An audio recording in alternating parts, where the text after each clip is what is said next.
서서평 선교사님이 이제 소천하실 때 이분의 이 삶이 참 고귀하잖아요. 그래서 많은 나환자들 거린들이 어머니 어머니 하면서 그렇게 이제 상해를 메고 따라갔다고 해요. 이 서서평 선교사님이 평생의 좌우명으로 삼는 문구가 있어요. 뭐냐면 성공이 아니라 섬김, not success, not but service. 영어를 잘 못하니까 혀가 좀 꼬이네요. 다시 한번 not success but service. 이게 이제 이분이 평생의 좌우명으로 삼은 거예요. 성공이 아니라 섬김. 의미심장한 말이죠. 왜냐하면 이 현대 사회가 어떤 사회입니까? 다 저마다 이 성공을 위해서 쫓아가고 달려가는 그런 시대잖아요. 이 시대에 우리 교우들에게 던지는, 이 한국 교회에게 던지는 묵직한 메시지예요. 이 서서평 선교사님의 일대기에 대한 책도 그래서 나왔는데 그 제목이 이거예요. 바보야, 성공이 아니라 섬김이야. 이게 책 제목이에요. 참 도발적인 그런 제목이죠. 근데 울림이 있어요. 제 마음속에. 바보야 라는 말이 떠나지 않아. 너 지금 뭐 어떻게 사니? 바보야. 왜냐하면 우리가 아닌 것 같아도 다 성공을 쫓아가는, 어떻게 보면 바보 같은 삶을 살아가고 있거든요. 저는 여러분에게 바보야 그러진 않겠습니다. 그러나 성공이 아니라 섬김입니다. 오늘 이 말씀이, 오늘 본문이 우리에게 또한 함께 전해주고 있는 그런 메시지예요. 자, 오늘 본문을 보면 예수님께서 제자들에게 예수님 당신이 십자가에서 죽으시고 3일 만에 다시 살아나야 할 것을 가르치는 대목을 우리는 찾아볼 수 있어요. 31절 보시면, 자, 이는 제자들을 가르치시며 또 인자가 사람들의 손에 넘겨져 죽임을 당하고 죽은 지 3일 만에 살아나리라는 것을 말씀하셨기 때문이더라. 이제 그래요. 지금 예수님께서 처음 이 말씀을 하신 건 아니에요. 바로 얼마 전에 우리가 이제 지지난주에 한번 살펴봤는데 마가복음 8장 31절에 동일하게 이렇게 말씀하신 적이 있어요. 그리고 오늘 다시 한번 이 사실을 제자들에게 말씀하시면서 상기시키고 있는 거예요. 그러면서 지난번에 예수님께서 첫 번째로 제자들에게 말씀하셨을 때에 제자들에게 어떤 삶을 요구하셨냐면, 누구든지 나를 따라오려거든 자기를 부인하고 자기 십자가를 지고 나를 따를 것이니라, 그렇게 이야기했어요. 주님께서 우리들에게 요구하시는 삶의 모습이에요. 그러면서 제가 그때 설교하기를 이 부분을 설명하면서 자기 십자가라고 하는 것이 뭐냐라고 할 때 그것은 다름 아니라 자기 부인이다, 그 자체다라고 이야기를 했습니다. 즉 나는 죄인이요 사실은 심판받고 멸망받아 마땅한 존재다 라는 자기 인식과 그런 고백, 그렇게 주님을 따라가는 것이 자기 십자가를 지고 따라가는 거라고 했어요. 기억나시죠? 아, 네. 그러면서 제가 그 주에 성도님들 중에 성도님께 한번 여쭤봤어요. 어떤 내용이 가장 기억에 남습니까? 그러니까 어떤 분이 이제 그렇게 이야기하더라고요. 나는 사형수입니다 라는 것이 제일 기억에 남는데요. 자기 십자가라는 게 좀 뿌했어요. 내가 어떤 희생을 치러야 되는, 그냥 단순히 그런 거라고만 생각했는데, 아하, 그것 이전에 나는 사형수로구나 라는 그런 고백과 인정 속에서 나아가는 거구나 라는 게 제일 마음에 부딪혀졌다, 이렇게 말씀을 하시더라고요. 다시 한번 말씀드립니다. 이 자기 십자가의 본질적인 의미는 나는 지기 싫은데 힘든데 어쩔 수 없이 짊어져야 되는 어떤 의무나 희생이 아니에요. 이 자기 십자가는 정말 나는 죄로 인해 죽어 마땅한 사람이라는 인정이에요. 그래서 주님께서 거저주시는 십자가의 은혜가 아니면 절대 살 수 없는 그런 존재라는 중심의 고백이 바로 자기 십자가예요. 이것을 다른 말로 말하면 겸손이라고 말합니다. 여러분, 우리가 알아야 될 게 있는데, 세상에서 말하는 겸손하고요, 기독교에서 말하는 겸손은 좀 다릅니다. 세상에서의 겸손은 자기에게 어떤 덕이 있다고 생각하지만 그것을 자랑하거나 교만하지 않는 것을 겸손이라고 그래요.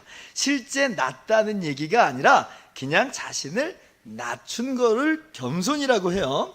그런데 교회에서 말하는 겸손은 달라요. 어거스틴은 그것을 겸손이라고 하지 않고 뭘 겸손이라고 말하냐면, 겸손 이외에는 자기가 피할 곳이 전혀 없다라고 진심으로 느낄 때에 그것을 진짜 겸손이라고 한다, 이렇게 이야기를 해요. 그래서 하나님께서 우리는 겸손해야 한다라고 요구하실 때에는 우리에게 뭔가 내세울 만한 것이 있음에도 겸손이라는 미덕을 위해서 낮추라고 말씀하시는 게 아니에요. 진짜로 우리에게 내세울 만한 것이 한 개도 0.0001%도 없다라고 인정하면서 완전히 납작 엎드리기를 요구하시는 거예요. 그것이 성경이 말하는 겸손이에요. 그런데 제자들이 이 진리를 이해했나요? 아니에요. 그러지 못한 것 같아요. 지금 예수님께서 십자가와 부활을 얘기하셨는데 이것도 잘 이해를 못하고, 그러니까 자기 부인의 모습, 십자가를 지고 가는 것, 그것도 당연히 이해를 못해요. 오늘 본문 보니까 적나라하게 드러나죠. 예수님께서 물어보세요. 너희가 길에서 서로 토론하는 것이 무엇이냐? 제자들이 길에서 뭘 가지고 지금 이야기했었나요? 지금 제자들이 말을 못해요. 왜냐하면 그들이 지금 길에서 서로 누가 크냐라고 지금 이야기하고 있었거든요. 그러니까 이거 어떻게 이게 자기 입으로 이야기하겠어요? 그런데 이제 예수님이 이제 물어보시니까 대답을 하는 거죠. 천국에서 누가 큰 자입니까? 이걸 가지고 우리가 얘기를 했다. 아직도 제자들의 마음속에는 뭐가 들어가 앉아 있냐면, 예수님의 나라가 임할 때 누가 더 큰 자리를 차지하느냐, 거기에 관심이 있는 거예요. 여러분 한번 생각을 한번 해보세요. 자기를 부인하면서 예수님을 따르는 사람, 그렇게 자기 십자가를 지고 겸손하게 주님을 따르는 사람, 그 사람의 모습하고 지금 이 제자들의 모습하고 어울리는 모습인가요? 그렇지 않죠. 그렇지 않아요. 전혀 어울리지 않아요. 만약 세상에서의 개념같이 자기에게 어떤 숨겨놓은 미덕이 있었다면야, 나중에 그걸 꺼내놓고 누구 공이 더 크고 누가 더 크냐, 그럴 수 있을지 모르겠어요.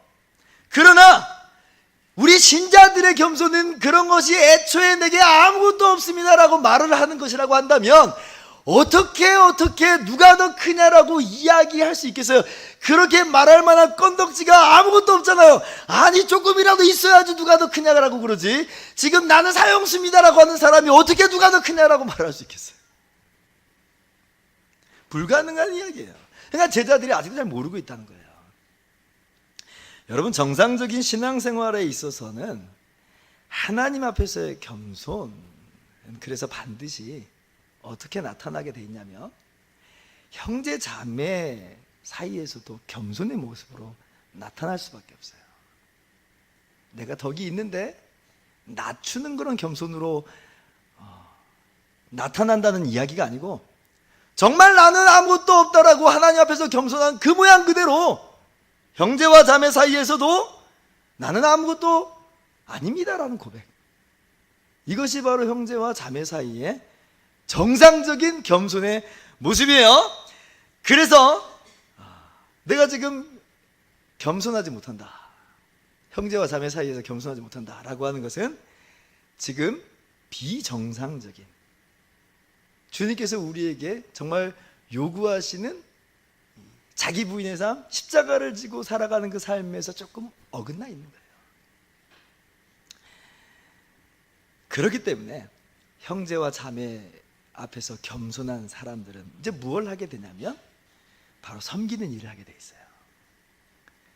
왜냐하면 섬기는 일은 누가 하냐면 제일 낮은 사람이 하거든요. 어린 사람이 물 떠다 놓잖아요. 어린 사람이. 그렇기 때문에 우리가 나는 정말 겸손한 사람이요, 자랑하고자 하는 게 아니고 나는 겸손한 사람이요, 나는 아무것도 아닌 사람이고 난 정말 낮은 사람이요 라고 할 때는 당연히 섬기는 일은 누구 몫이다? 내 몫이다 예요. 내 몫이다.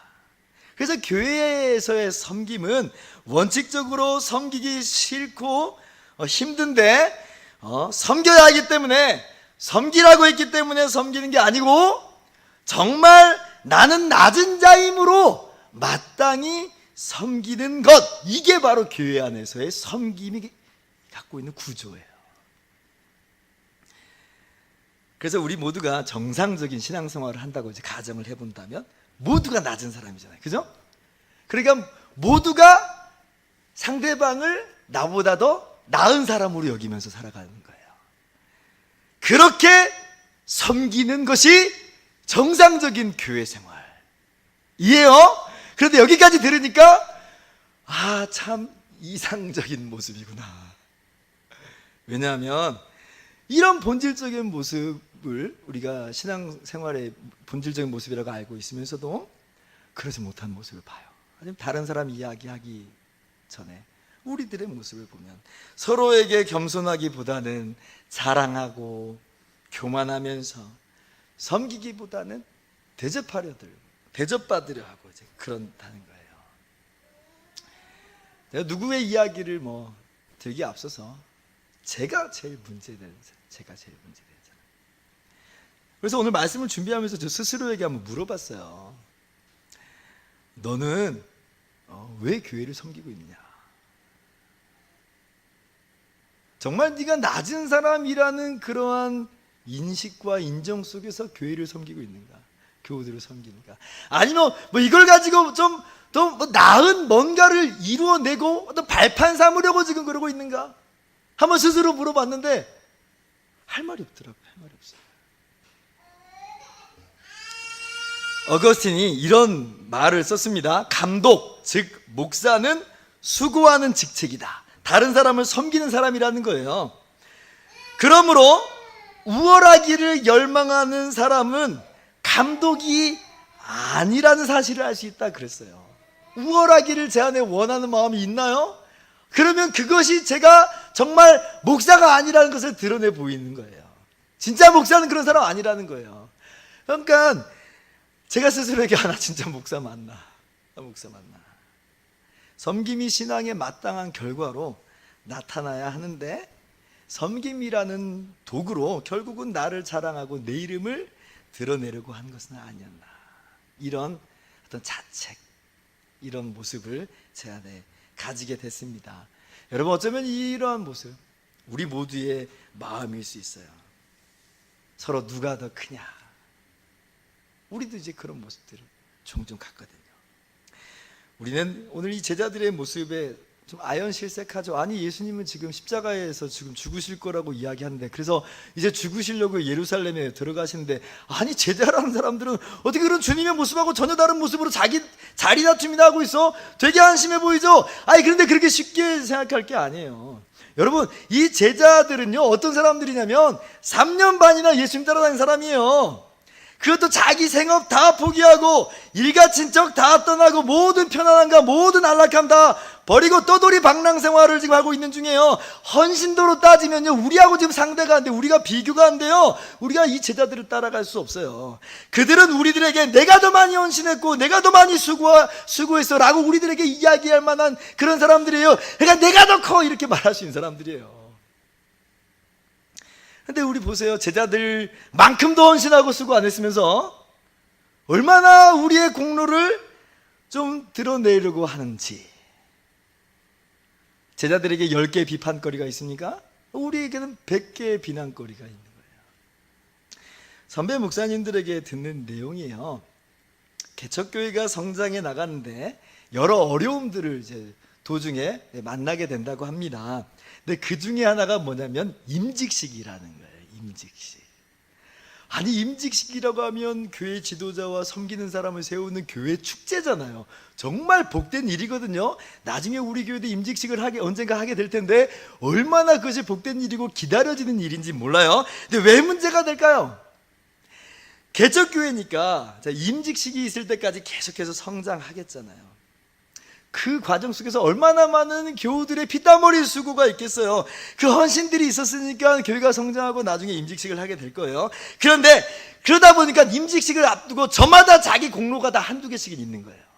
무슨 말인지 아시겠어요? 그러니까 내가 되어야 돼.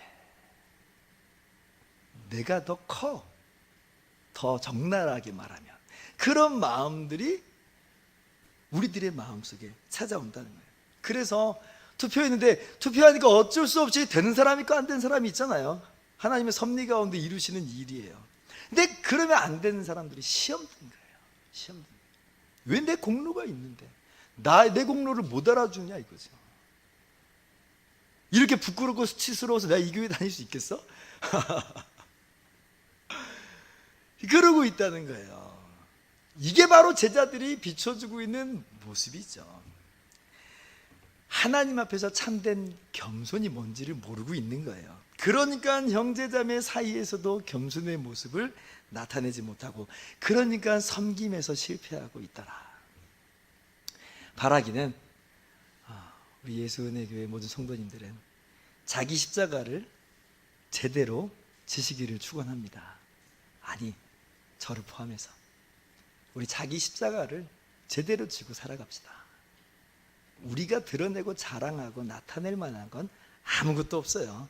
하나님 앞에서 그렇게 진정 겸손한 모습으로 나아가는 것과 같이 우리 서로를 향해서도 나는 정말 아무것도 아니고 당신이 나보다 낫습니다 라는 그러한 겸손으로, 그러한 겸손을 가지고 참된 섬김의 삶을 살아가는 저와 여러분 모두 되기를 주님의 이름으로 축원합니다. 그렇다면 구체적으로 어떤 모습이 우리의 섬김의 삶에서 나타나야 할까요? 첫째로, 참된 섬김의 삶을 살아가는 사람은 어린아이를 영접하는 삶을 살아가는 사람들입니다. 우리가 어떠한 모습으로 섬김의 삶을 살아가야 되는가? 어린아이를 영접하는 섬김의 삶을 살아야 돼요. 주님께서는 무사람을 섬기는 사람이야말로 진정 큰 사람이고 가장 신앙적으로 성숙한 사람이라고 말씀하시면서 어린아이를 그들 앞에서 지금 세워놓으세요. 그러면서 뭐라고 말씀하시냐면, 같이 한번 읽어봅시다. 시작.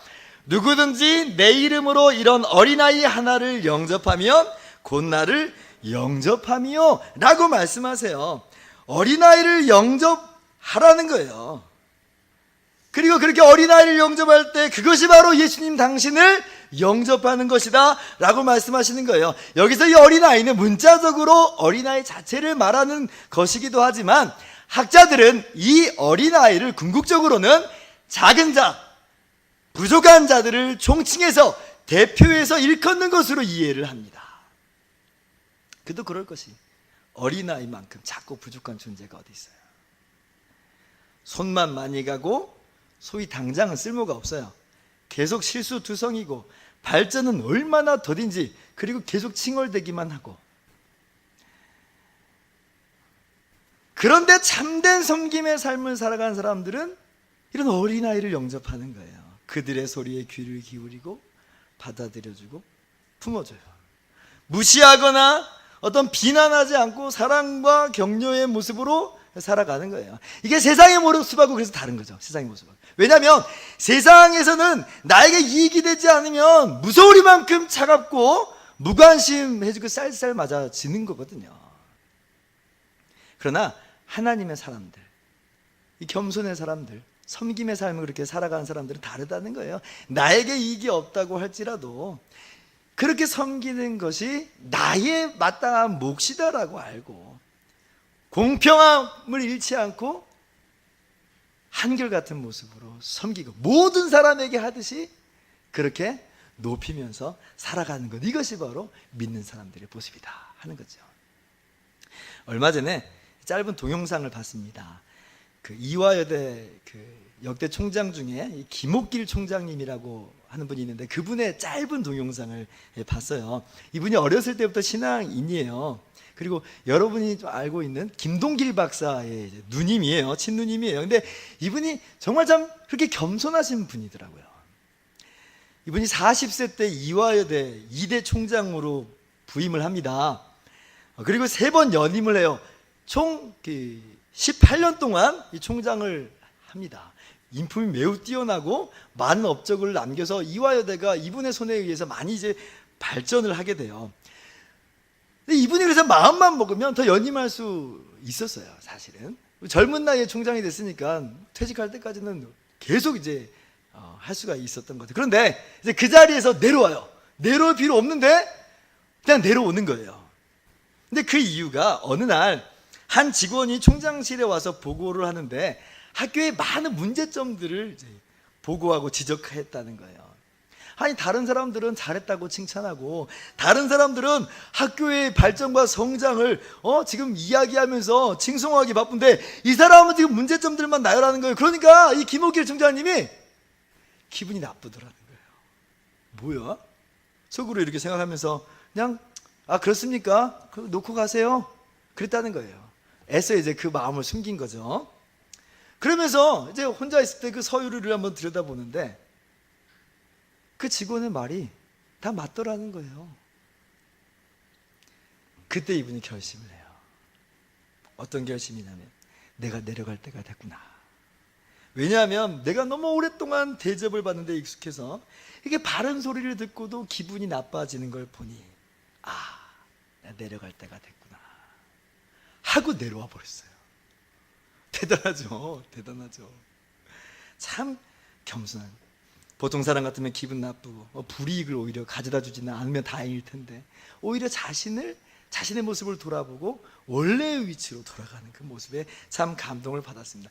그러면서 제가 이분이 정말 어떤 분인가 한번 컴퓨터로 검색을 해봤더니 또 다른 사람이 쓴 글이 나왔어요. 이화여대 부속 고등학교 교사였던 사람이 이 김옥길 총장님을 추억하면서 썼는데 이분이 그 사저에서 종종 잔치를 베풀었다고 해요. 근데 이제 그분이 그 잔치를 베풀고 사람들을 초대할 때는 사람들을 가리지 않았다는 거예요. 자기에게 이익이 된 사람, 어떤 높은 사람, 훌륭한 사람, 이런 사람들을 부른 게 아니라 오히려 청소부, 수의 등 그늘에서 이름도 없이 빛도 없이 수고하는 사람들을 먼저 초대하더라는 거예요. 그런 분들을 초대해서 지금 무슨 이익이 있겠어요? 그런데 공평하게 한결같이 그런 분들도 함께 섬기면서 나아가요. 이것이 바로 진정 겸손한 자의 섬김입니다. 우리 믿는 자들이 우리 삶 가운데 마땅히 나타내야 될 그런 모습이죠. 그저 거저받은 은혜가 있으므로 그걸 받은 대로 나누고 베푸는 모습이에요. 여러분 혹 주변에 어린아이가 있습니까? 섬겨보았자 별로 돌려받지 못할 만한 그런 사람이 있습니까? 바로 그 사람들이 우리가 섬겨야 되는 사람이에요. 우리가 더 나아서가 아니고 좀 더 본질적으로 들어가면 그들이 우리보다 더 낫다라고 이야기하면서 어린아이 같더라도 우리의 형제와 자매를 섬기는 그런 모습. 여러분 그런 모습으로 섬기시기를 주님의 이름으로 축원합니다. 둘째로 참된 섬김의 삶을 살아가는 사람들은 시기하거나 질투하지 않습니다. 오늘 38절을 한번 보세요. 제자 요한이 예수님께 이런 말을 합니다. 선생님, 우리를 따르지 않는 어떤 자가 주의 이름으로 귀신을 내쫓는 것을 우리가 보고 우리를 따르지 아니함으로 금하였나이다. 그렇게 이야기해요. 아니 왜 금했던 걸까요? 귀신을 쫓아내면 좋은 거 아니에요? 여기에 뭐가 자리 잡고 있는 거냐면 영적인 시기심이, 질투심이 자리 잡고 있는 것을 우리는 볼 수가 있어요. 요한에게 있어 주님의 이름은 예수님을 따르는 우리만 사용할 수 있다라고 하는 그런 우월의식, 어떤 그런 질투심, 왜 너희들이 이거 쓰냐 라고 하는 그런 마음이 자리 잡고 있어요. 예수님도 따라다니지 않으면서 우리는 이렇게 수고하면서 따라다니는데 아니 예수님도 따라다니지 않으면서 그 어떤 희생이나 대가를 치르지 않는 것들이 예수님의 이름을 사용해요? 기분이 너무 나쁘잖아요. 무임승차 같잖아요. 게다가 실제로 귀신이 내쫓긴 당한 것으로 보여요. 그러니까 그것도 못마땅해요. 아니 왜냐하면 얼마 전에 바로 우리가 이제 9장 18절 보니까 제자들이 귀신을 못 쫓아냈잖아요. 그런데 이 사람들이 지금 귀신을 쫓아내니까 배가 아픈 거예요. 배가 아픈 거예요. 뭐 그런 거 있잖아요. 아들이 이 아빠 핸드폰으로 이제 게임을 하는데 친구가 왔어요. 그러니까 친구한테 선심 쓰듯이 한번 해보라고 던져줬어요. 그런데 이 친구가 한번 해보더니 더 잘해. 나보다 더 게임을 더 잘해. 그러면 우리 뭐 어때요? 내놔. 이거 우리 아빠 거야. 하면서 이제 빼앗잖아요. 뭐요? 이 나보다 잘하니까 시기하고 이 심술 부리는 그 모습이에요. 그런 모습. 지금 요한이 하고 있는 행동이 딱 그런 모습이에요. 쌍수 들고 환영해야 되는데 왜 귀신이 쫓겨나가고 하나님의 나라가 임하고 있는 현장인데 쌍수를 들고 환영해야 될 판에 도리어 그것을 못마땅해 하고 질투하고 시기하고 초치는 모습. 교회 안에도 이런 모습들이 시기와 질투심이 덜어 있더라. 그러나 그것은 진정한 겸손을 망각한 겁니다. 어느새 또 자기를 내세우고 자기 주장을 하고 있는 거죠. 섬김 자체가 뭐가 돼버렸어요? 또 자기 영역이 되고 자기의 어떤 가지고 있는 썸띵이 돼버린 거예요. 우리가 정신 바짝 차리지 않으면 어느새 이렇게 되어버립니다. 그래서 다른 사람하고 비교하고 경쟁하고 시기하고 질투해요. 이게 교회 안에서만 나타나는 현상은 아니고 교회와 교회 사이에서도 이런 영적인 시기심이 작동하기도 합니다. 한국 교회의 고질적인 문제 중에 하나가 교회 간의 경쟁이에요. 다른 교회를 형제로 알고 섬기는 게 아니라 다른 교회를 경쟁 상대로 여기는 거예요. 아주 그릇된 모습이에요. 아주 그릇된 모습이에요. 작년에 예수님을 믿는 유대인이신데 근데 지금 현재 이스라엘 땅에서 목회하고 있는 요셉 슐람이라는 목사님이, 이분이 네티비아 성경 연구소 대표인데 레위기를 강해하려고 이제 방한하신 적이 있어요. 근데 이분이 한국 교회를 향해서 쓴소리를 하셨는데 뭐라고 그러냐면, 들어보세요. 교회 간 경쟁은 믿음과 정반대되는 행동입니다. 오늘 같은 이야기예요. 교회가 세속화되는 과정에서 목회자가 사업가가 되고 있습니다. 모두 돈 때문에 불미스러운 일이 생기는 것입니다. 굉장히 따끔했어요. 한국교회 교회들 가운데 경쟁 아닌 경쟁의 시대가 되어버렸어요. 우리 교회가 생존하기 위해서는 저 교회를 뛰어넘어야 된다는 생각이 자리 잡고 있어요. 이게 결국 무슨 얘기냐면 돈 문제라는 거예요. 실제 많은 작은 교회들이 돈 문제 때문에 어려워요. 무척 서글픈 이야기지만 그래요. 근데 그렇다고 해서 교회 간 경쟁을 정당화하고 저 교회를 뛰어넘어야 한다고 하는 건 아니에요. 그거는 교회가 교회의 본질을 잃어버리는 모습이에요. 우리가 사도신경에서 우리가 함께 신앙을 고백할 때 우리가 거룩한 공회를 믿는다 그러죠. 이게 무슨 말이냐면 거룩한 보편적인 교회, 하나의 거룩한 우주적인 교회를 믿는다는 거예요. 지금 우리 교회가 있고 저 교회가 있어요. 이 교회가 있고 그 교회가 있는데 이것은 사실은 우리가 바른 신앙 고백을 하고 있다면 모두 다 한 교회라는 거예요. 모두 다 한 교회예요. 그렇다면 교회 간의 경쟁이란 있을 수 없는 말이에요. 지금 저 교회가 잘 되고 있어요. 부흥하고 성장하고 있어요. 그러면 시기하고 질투할 게 아니고요. 박수를 치고 좋아해야 하는 거예요. 사도 바울은 이렇게 고백합니다.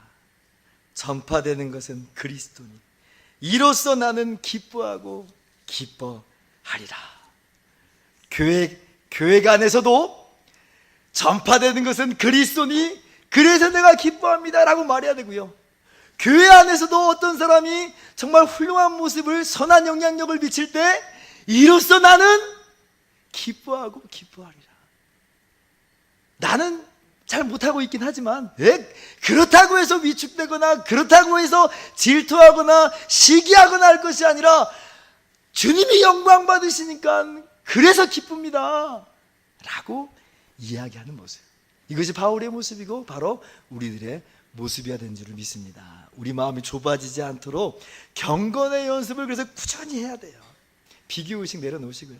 시기와 질투 내려놓아야 합니다. 그저 우리는 우리를 구원하신 주님께 감사하고 일할 수 있는 은혜 주셔서 또 감사하면서 주어진 것에 묵묵히 최선을 다하여 섬기기만 하면 되는 거예요.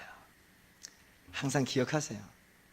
섬김을 말할 땐 겸손에서부터 시작하는 거예요. 자기 십자가에서부터 시작하는 거죠.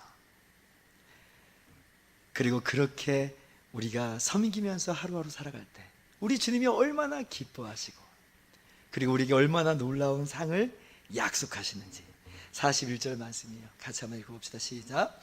누구든지 너희가 그리스도에게 속한 자라 하여 물 한 그릇이라도 주면 내가 진실로 너희에게 이르노니 그가 결코 상을 잃지 않으리라.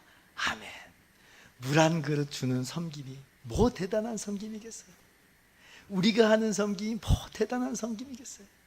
그런데 우리 주님은 그것도 잊지 않으시고 하늘의 상급으로 면류관으로 주신다. 이 면류관을 바라보면서 이 상급 바라보면서 겸손한 섬김의 삶을 살아가는 저와 여러분 되길 바랍니다. 말씀을 마치도록 하겠습니다. 하나님 앞에 정말 진짜 말도 그래. 하나님 앞에서 진짜 겸손한 사람은 형제와 자매 앞에서도 겸손한 사람입니다. 형제 자매 앞에서 겸손한 사람은 그렇게 형제 자매를 사랑하는 사람들이에요. 그가 어린아이라도 우리는 겸손하게 섬기고요. 그가 아주 훌륭한 사람이라고 해도 미워하거나 시기하거나 질투하지 않는, 그러면서 여전히 섬기는 그런 모습인 줄을 기억하면서 승리의 삶을 살아간 저와 여러분 되기를 주님의 이름으로 축원합니다. 기도하겠습니다.